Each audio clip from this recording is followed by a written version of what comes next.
Chancellor Sir, Deputy Vice Chancellor Dr. Ram र सबै कलिगहरू हाम्रो distinguished फ्याकल्टिजहरू सबैलाई म यो मौकाको लागि धन्यवाद दिन चाहन्छु। काठमाडौँ युनिभर्सिटी मैले चाहिँ सपना देखेको इन्स्टिट्युसन हो। पहिला यहाँ काम गर्ने धेरै उत्सुकता थियो। उनी बेलामा त्यो डाँडा हाम्रो जुन मेडिकल स्कुलको डाँडामा म डाक्टर अर्जुन कार्की र हामीहरू डिफ्रेन्ट फ्याकल्टीहरू आएर त्यो डाँडामा बेसिक साइन्सको बिल्डिङ बनाउनको लागि केही समय दौडधुप गरेको थियौँ। बिएनपी छोडेपछि 2002 मा यहाँ एसोसिएटेड प्रोफेसर इन ऑर्थोपेडिक सर्जरीको लागि मलाई रिक्वेस्ट पनि भएको र म यहाँ जोइन गर्नको लागि सिबी छोडेर 3 महिनाको फेलोसिपको लागि अमेरिका गएको थिएँ। अनि आउँदाखेरि सबै भत्ताभोग्नु भइसकेको रहेछ। त्यसपछिको बाटो फरक भयो। Now let me take you to this, today's talk.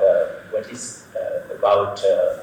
It's a little bit of a fight that I have done or gone through. The struggle I have gone through in the last 27 years in Nepal, and how hard it is for us to exist in this country as a professional, as a doctor, as any citizen. So just let me take you through this one. Before that, I just want to tell you this particular sentence from Rig Ved. It says that, Sosti chasma anamivam jate, meaning that सबैको कल्याण होस्, सबै स्वस्थ रहन् भन्ने ऋग्वेदको एउटा उसबाट श्लोकबाट हामीले यो अनविवाह hospital concept ग्रान्डी छोडेपछि सुरुवात गरेको छौँ।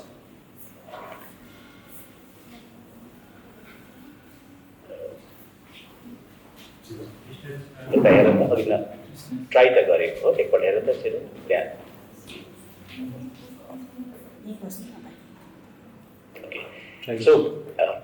Okay, thanks. Kathmandu University is such a wonderful entity of our country. It is always such a pleasant feeling to see this institution. And I want to thank Dr. Suresh Raj Sharma, Professor Sharma, and the whole team of this fraternity for this wonderful gift to this nation. And this gentleman, Vice Chancellor, your Vice Chancellor, my dear brother, Bhola Thapa, made this possible for me to come to your place today and to talk my stories, and thank you for your time. I am always perplexed by one thought process, which is called, if you actually can create a little bit of habit in your life, and that habit if you can make as a character, you can create a destiny in due course of time. But this is a struggle, and this has been my mantra for a long period of time since my childhood, and I'm very thankful to dramatist Charles Reed. So, in life, you look for something, you want to achieve something, you want to do something, then you don't get what you are looking for, and then you are disappointed in your life. What shall I do? What will be my destiny in my life? So, this particular rhyme from Bhagavad Gita, asking for us to work and not worrying about what you get in our life, really made a big impact in my career. Then question came into my mind. The question led to many questions.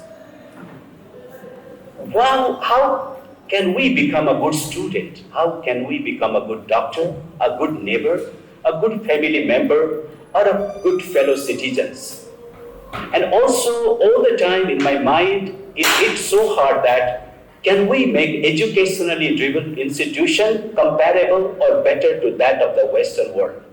Why this really hit in my mind? Because every time we talk, America is great, Europe is great, India is this, Bangkok is this.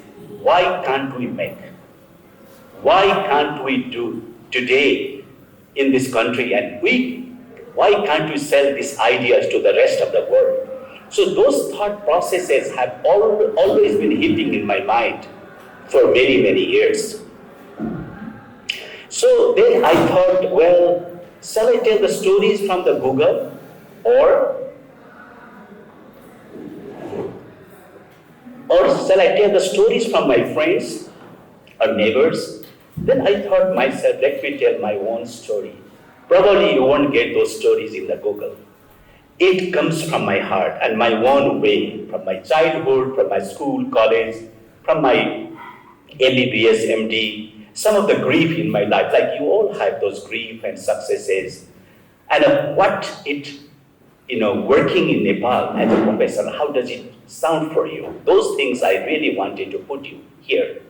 As a scout in the school, it was wonderful to wear that little boy scout dress, and you feel that you are in the top on the mountain. But life is not that easy. I was diagnosed when I was in class 8 with a fever. 6 months in fever, somebody gives a TB medicine, other gives some other medicine, but the fever was never controlled. And one of the doctors at that time gave a little bit of bitternut syrup without any medication later on. And then the fever subsided. I survived class 8. I want to tell you the story of the SLC result because this I would just dig a path for you to understand a little bit of the healthcare in Nepal with this story built up in this presentation. People called me after the SLC result, Chakra, don't worry, next time will come. Another telephone comes, you can make it next time. So I was really worried. That means next time I have failed the exam. So they saw my result in the second division, third division, first division. There is no name of mine. They forgot to check the top board position. So luckily the name was there in the board sixth. So people thought I failed, and so they wanted to give a consolation to me. And this little gift from my teacher was a wonderful memory as a school days. When you are in the rented room in your ISC before about to start ISC, and you have a dental caries, your stomach is aching, you need a doctor, you need a pathologist to check your stool and whatsoever. And as a child, as an adolescent, as a little bit a young child, a person, you have to find your own solution, remedies for your own life. When your parents are in the village, but I'm sure I shared these stories with many of you, then you have to struggle for little things. So the medicine is hitting on my head over the years. And then the ISC comes, the dream to become a doctor, you have an exam, the results come out, everybody passes, little man, little boy like me fails the exam. Everybody says, this guy probably read a lot, then he got mad, he wrote something different. So that is the result came like that. So I went to the retotaling exam in this, Kantipur. I gave them a retotaling. They said that this is first time done by computer, but computer can't be wrong, so you are very sorry. You should try next year. But anyway, the person was a little bit kinder to my emotion, so he said that he just wanted to see those things. In a 3 months time, the result came. And then one of the zoology and botany 45 or 50 mark was not added in the paper. The computer made a mistake. So I passed the exam. And then this is how it happened. Then I was selected in one of the two countries, China and Turkey, for the scholarship from Ministry of Education. And then I landed in Turkey. And then landed in this university, which changed my life as a medical career. Spent 12 years in this institution, and then gave the introduction to the sea and a little bit of desert feeling in Turkey. And then let me go to the medical education that needs the limitless patience of your life. For you, for me, for everybody, we just have to continue with this limitless patience. And putting a stethoscope on your neck was one of the biggest dreams as a doctor you can feel about. You can go with this thing. This photo reminds me that I'm on the top in the world. Never knew, with a naive smile, I never knew the challenges I was going through in my life over the years.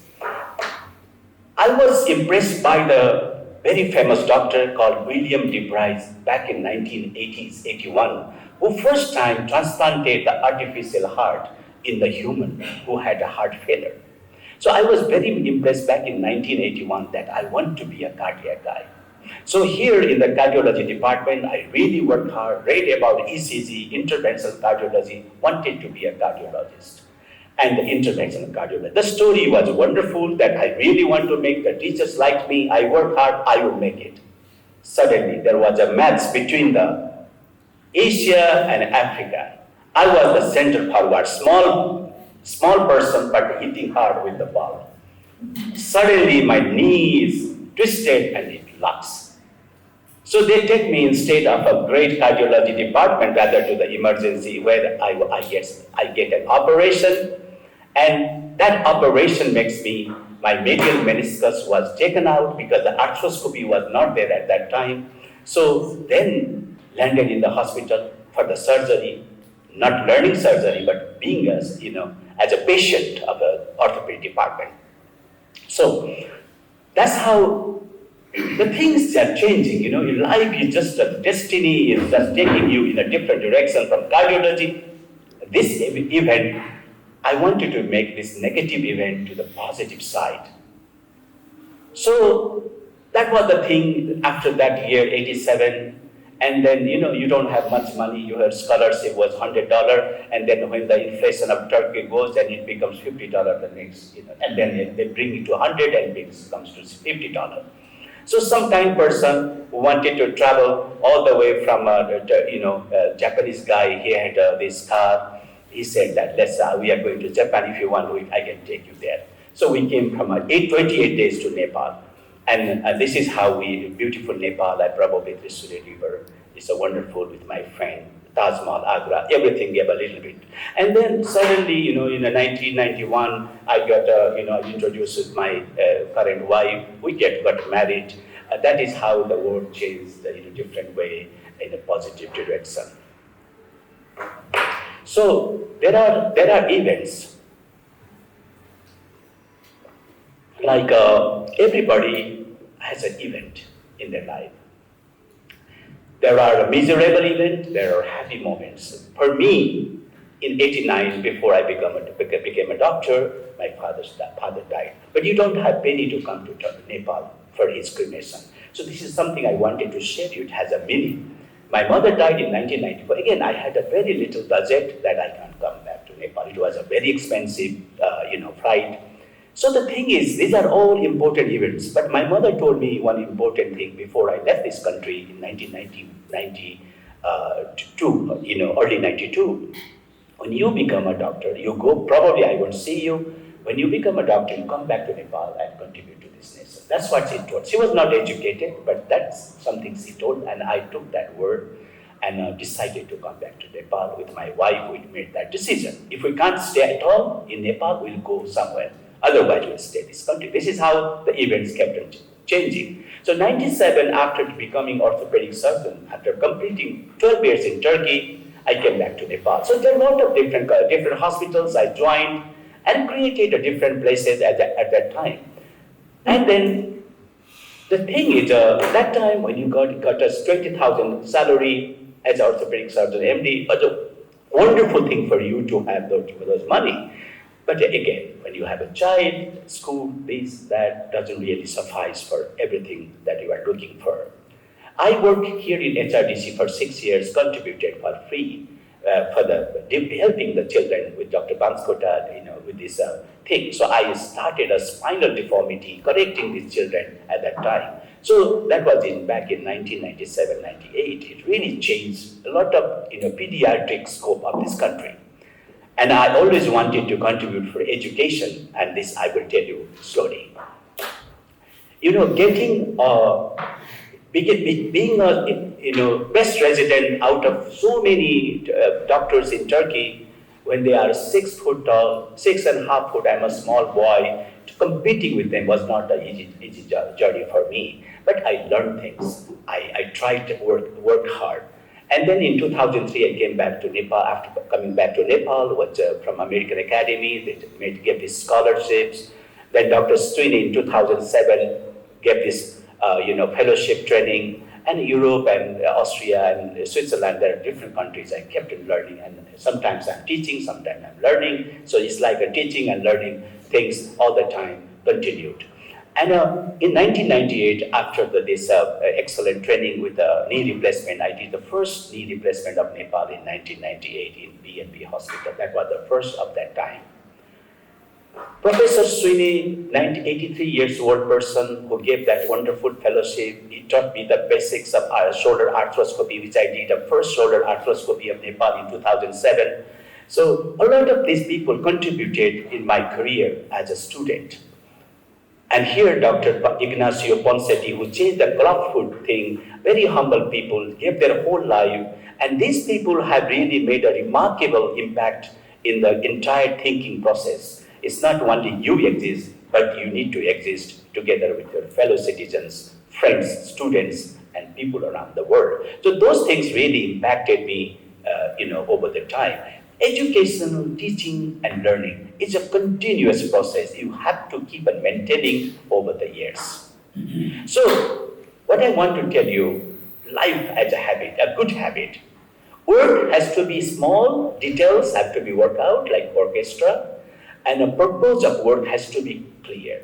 You need to be trustworthy to yourself and your family. And sometimes being too smart and too cunning probably doesn't work in life. Over the years, simplicity and naive is very important, and that really makes you happy inside yourself. And that makes your children happy and people around your friends happy. So I want to really practice simplicity. People may think the person is very, very smart. It's not smart. You work harder than many people. It's not being smart and making people, in the bad position and succeeding. That's not what I want to practice and I want to do. In orthopedics, we saw that we can contribute to many good things, and then unfortunately, there are people who do not get those opportunities to get treatment from us. So in 2003, we started this National Musculoskeletal Charity and Research Foundation. It was formalized in 2005. We have collected around 32 lakhs rupees, it's still in the bank. After granting, I will come to that point, a lot of stress in my head, so a lot of this charity work was withheld. We did probably 50, 60 cases at that time, completely funded this thing. But using this fund from this foundation, the surgeon cannot take the salary. That's the point. Otherwise, I can use this fund for my own growth. So I said, no. If you want to practice, if you want to do, let's use the fund. You contribute your service without taking money. So this is how we did. I hope in the coming year, I will stimulate this work in a new hospital, which I will tell you later on, and help people as much as possible. So dream of multi-specialty hospital was there for many years. In Europe, when you see the doctors like Dr. Sierne in a Hanover Medical Center, Germany, Dr. Sierne created a Hanover Medical Center where he could bring patients from Europe, from all over Europe in 45 minutes on the helipad. With the specialty people, across the departments, they could send people. And this is how the thought process was there in my mind for 20 years plus. So if we can solve the problems under one roof, connecting experts and getting into a core of the problem, it will make things better. So that's how the multi-specialty hospital dream came. 2003, one of the biggest complications that I created as a surgeon. This young guy, I will not tell the person's name and his father. He's a very powerful person in Nepal. His son, 16 years old. He was a great footballer. Suddenly he gets this, in the football match, breaks the tibia. He was brought to Medicare. That was my third day after leaving B&B hospital. So much trust on my work. His father I operated 6 years ago.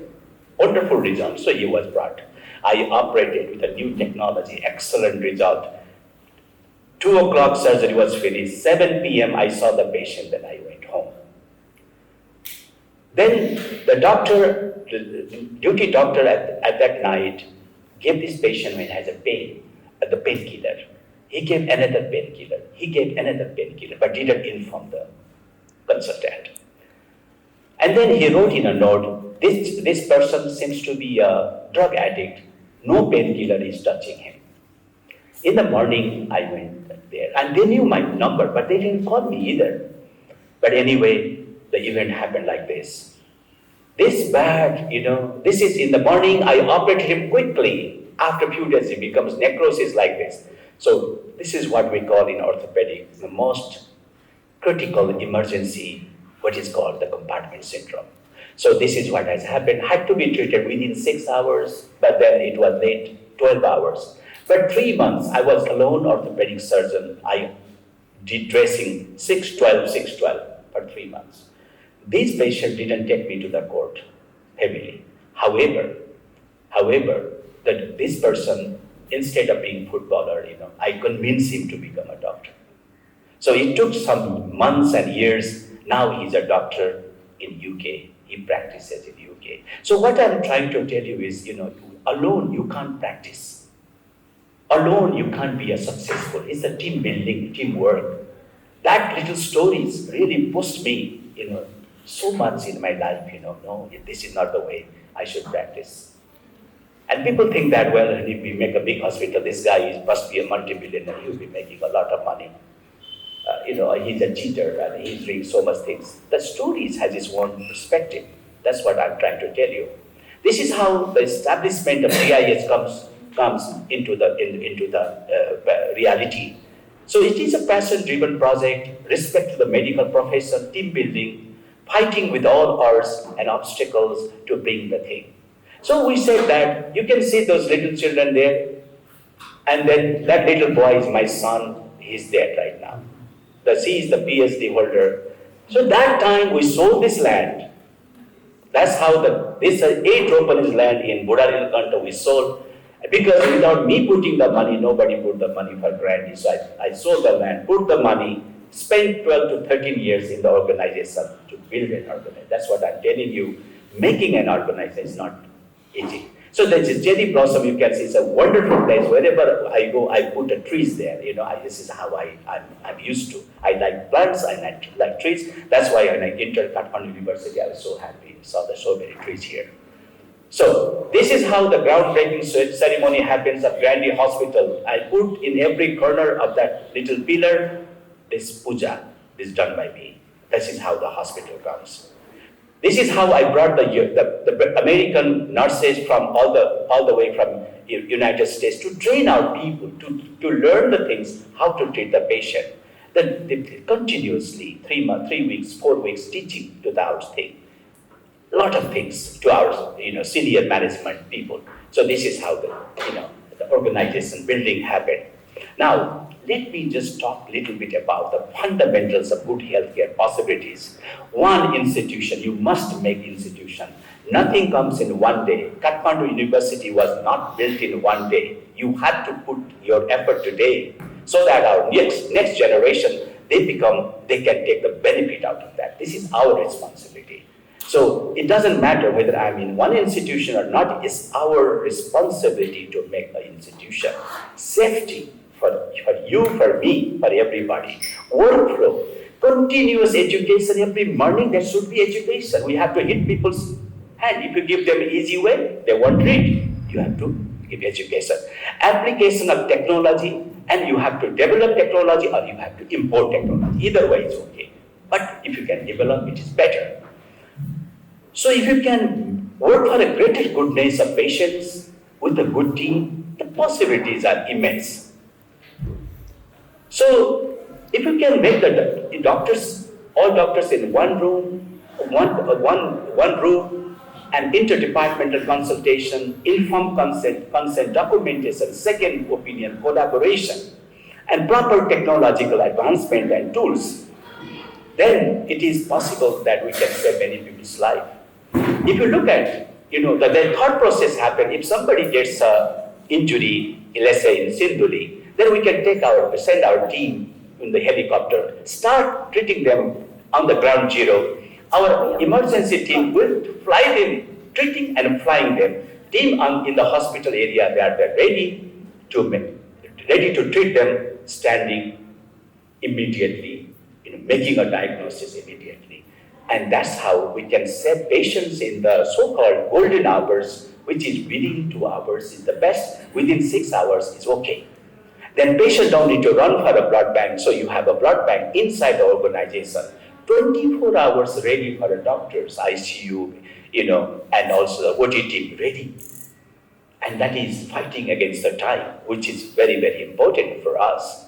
And I'm just telling you an example. That was possible that we could save a patient, somebody attacked in Kota, in that hole in the heart. Within 2 hours, this patient was brought to the hospital. We could save our cardiothoracic. We could save this patient. This patient survived. He walked away from the hospital with a very, great pride. It is possible. That's what I'm telling you. This is what, if you invest, if you do this dharma, then this dharma will save all of us. Somebody chopped this guy's hand, attacked him, but it is possible. We can implant it. It's possible if you have a team and the timing. And somebody chopped another person's hand. It is also possible. You can make it. This is how things can happen. So you have to really make all these possibilities are real possible for us. That's something I want to really talk about. Let me drive you now to medicine and philosophy. We talked a little bit about the practicalities, problems.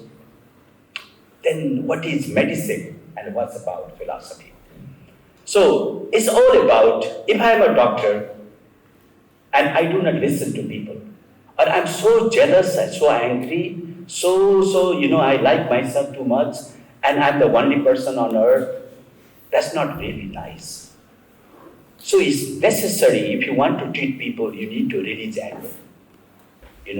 We are not the best people on earth. We must realize that. I'm not the best person on earth. There are many better people here in this auditorium. I'm not there, but I try to release my anger. I try to release my greed. Why do I need to take money from every patient who comes with problem? I can make some surgeries free, if necessary. If patients, deserve for that particular situation. And if you pray for everybody, then there is no enemy for you. Who are your enemies? If people fight with you, go after you, doesn't matter, let them do it. That's their problem. Why do I need to do? Then you are already in the next level of thought process. So then you decrease your catecholamines, you are much more controlled, you are much better position. So it's a philosophy. If you want to be a good doctor, a good treating healer, it is important that you love people around you, and you need to really control your anger. So education, I'm all the time telling education, without education, nothing is possible. And respect, good behavior, telling truth and hard work, compassion, believing on you and your family, no imitation, no favoritism, no nepotism. And if you have a diversity here, if you have a people from, let's say 100 countries here, don't you feel proud of that situation in that one university? So you should have that diversity from all the religion, culture, all the caste, whatever it is. That's very, very important. So,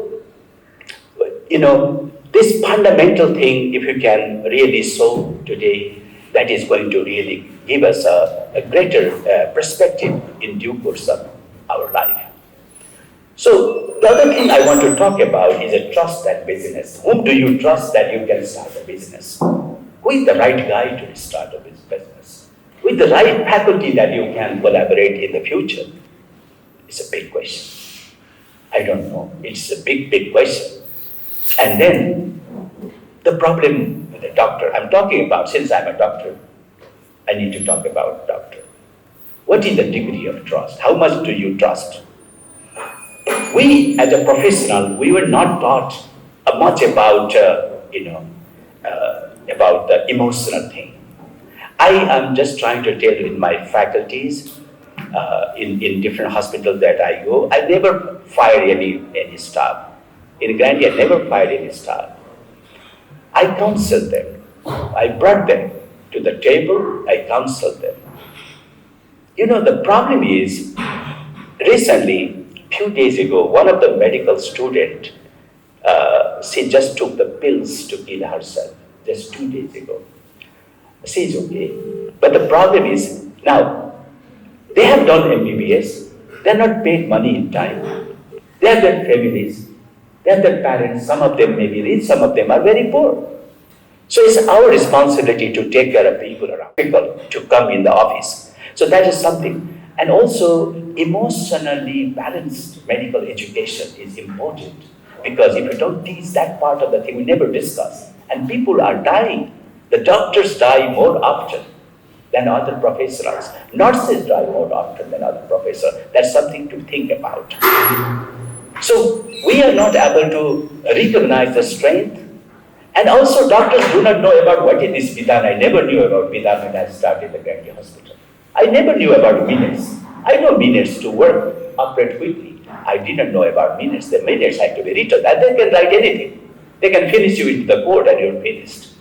Banks, I was so proud. People came here, Dr. Pandey, you are such a great guy. Now you have to put a stamp here in the paper. So-called personal guarantee. I thought they really, honored me with this thing. So I put a personal guarantee, 2 billion, 20 crores loan. Then later on the guy said that this is what it is. And then I said that and one of another partner hasn't done that personal guarantee. So what I'm trying to tell you is a pain. As a doctor, you will be bankrupt. Once the hospital becomes bankrupt, you're finished. You can't travel because you are the blacklisted, finished. Everything, your career gone. What is this all about? I'm just telling promoters, regulators. There are so many stories which I cannot tell you everything in detail, but I will definitely write about it in a book that I'm trying to write it. It's very important for young people to know this personal guarantee. And then you have to give all your personal guarantee, including my own insurance of my life was taken. Personal guarantee and my life. Luckily, my wife doesn't know that. But that is now relieved already. So that's so dangerous. So the hospital, 3rd Jan 2013, no money, no salary money, no working capital, zero working capital. How can a hospital run in a zero working? So somebody wanted to grab this hospital with a zero money. And then nothing goes that way. Then earthquake happens. You are trying to push the organization. Then Nepal blockade happens. And then one of the CEOs at that time wants to close the hospital.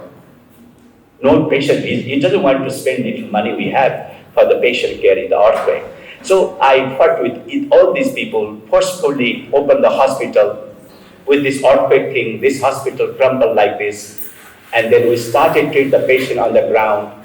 And then now the doctors are divided. They don't want to go inside the hospital to operate the patient. I told them, look, I want to go inside. I operate. After me, you operate. Look, and then the shaky building, we finish the operation, take the patient out. This is how we operated more than 500 cases for free. And the media people are coming every time, Pandey is charging this and that, I never charge that money. I told them we will never do that. And then went to Marwari families, patient side. They all helped me with the rice, lentil. We brought that. And me and my wife went to Radisson. Well, then money, what's the value? We brought the cake, pastry to every patient we distributed all night. So what I'm trying to tell you is it's a pain. Things do not go the way you want. So, but there are people, good people, who gave us the fuel for the ICU to run. Even electricity dedicated line, you have to pay the money to some of the officials. It's very sad, but it happened. I just tell. Environment impact assessment. Without that, the hospital operation license doesn't come. Everything has its challenge. And somebody comes and divides a doctor. They make 10 teams here, like this team. They will make 10 teams. One team fighting another team. So that's how the hospital crumbles. Is finished. However, I try to forgive people. I said to them, you can fight, but let's save the organizers. They couldn't beat me up. They couldn't beat me. They can only beat me with the paperwork only. Otherwise, action they cannot.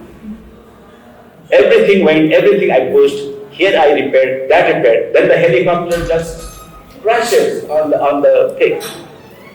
That's the helicopter is coming down. So this is how things happen. But anyway, the work is very important. We kept on working. We changed many people's life. People with this deformity, with the knee replacement, they're walking. People with a knee, with this, so many loose bodies, with arthroscopy, they are walking. Meniscal repair, sports medicine, they are doing. Cartilage repair, we are doing.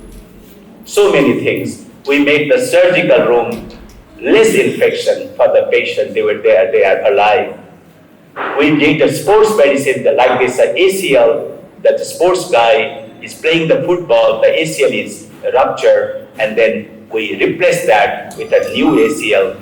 The patient is walking and doing the football and becoming the captain of the national football team or the cricket. So all these things are happening. Hip joint like this, after trauma, you change the hip and the patient is walking, changing the life. The patient has a tumor like this in the femur, and there the tumor has been replaced by a new technology, tumor excision. Now the patient is walking. So it's possible. If you keep on working, struggling, it is possible that things can happen.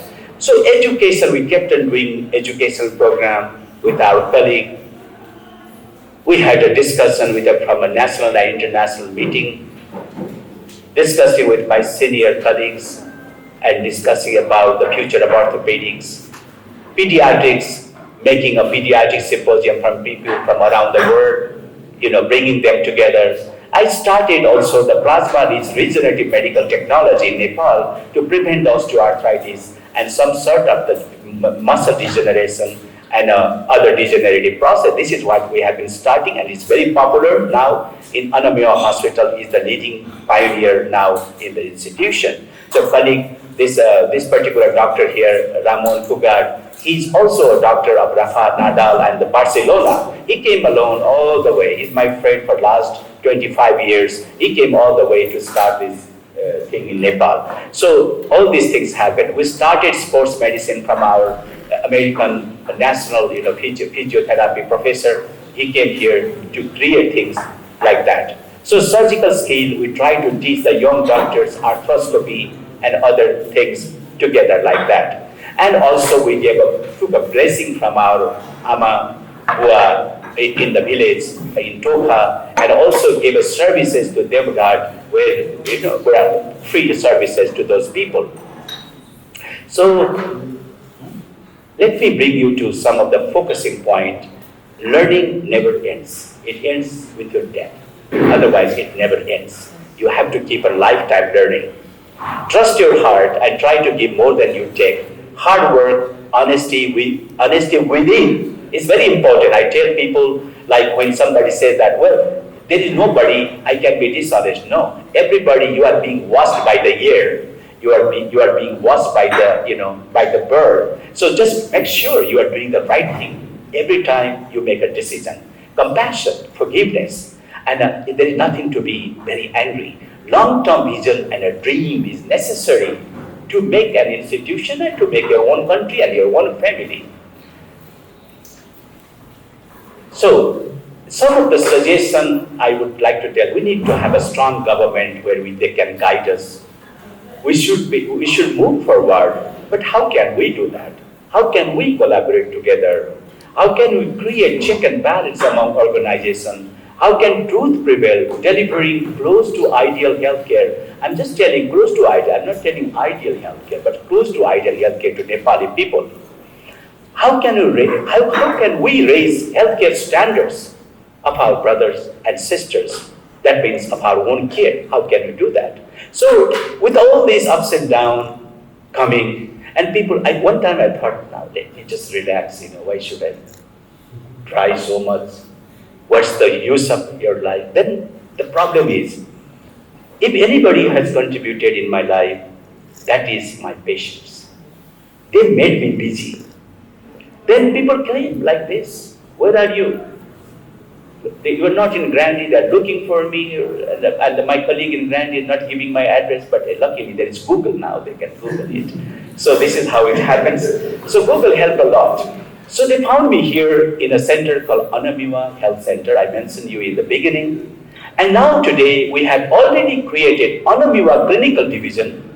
We have created in last 1.5 to 2 years Anamiwa Health Academy. So we have a 33 students classroom where we are now going to teach and train people. We have Anamiwa Diagnostics where blood tests, bone density, X-ray and other tests done. And we do have Anamiwa physiotherapy and rehabilitation. Now the thing here for you to understand is we have respected the trees, the garden, the flowers. We really want to help the nature. They have become our best friends. And then hospitalized, so I'm going to take the fellow. It may be a Nepali fellow or foreign fellow, but this will be a paid fellowship program that we pay to the fellows. We don't take money from fellows. So it's a contribution for education. So my prescription, finally, since I took your time, my time is about up to 11, so I still have 5 minutes before I complete this talk. So love, you need to love. So you can explain what type of love it is, but it should be a respect, forgiveness, patience, sincerity, hard work. A stable mind is very important. You need to really exercise every time of your mind and body relationship. I'm not looking for perfection. I'm not really looking for perfection. I'm just looking for a workable perfection. That's very important. And one should try lifetime for not perfect happiness, but probably workable happiness with a reasonable desire. If you don't have desire, you will not work. You should have some desire to succeed. So that's very important. So this is, I told you the story. I'm very thankful. Nobody has suffered as much as my wife has suffered because of my decisions. The stories of that selling that 8 rupees land always comes with the family. If we hadn't done that, we could have been relaxed. Well, this is how life all about. You cannot predict things much in life. Your naiveness, people will manipulate you, abuse you, use you, and throw you. But one reality is, truth will never be defeated. I thought truth is never be defeated. I'm very happy with the support of my family. Sometimes it is so hard that you don't have anybody to tell your stories. And I'm happy today I could tell my stories in front of you. It is very difficult to tell your stories, and who will listen to your stories? Who will grieve to listening your stories? But the thing is, looking back now, I'm very happy, very thankful to my children and my wife for their support. They know that their father is very crazy. He likes to do different experiments. But this is how I built up. I was a farmer's son. I'm a farmer's son. If I don't take a challenge, I would have in the farming today. I kept on struggling. I keep on struggling until my life is thing. So I will keep on struggling. So with this note, I really am very grateful, my sister, my colleague, my brother, and all of you for your time. It's more than my time, your time, coming in this morning, listening to me, bearing patience, listening my personal stories. But I wish you, a wonderful future in Kathmandu University. I hope I will be able to contribute more in the days to come. Happily, this is a time to contribute. There is nothing much to take. You can't take too much food now. You can't take too much sugar. So the things have changed. One day we wanted to eat so much, then we got this much. Now today you can't eat. So anyway, thank you for this opportunity. I'm grateful. Thank you.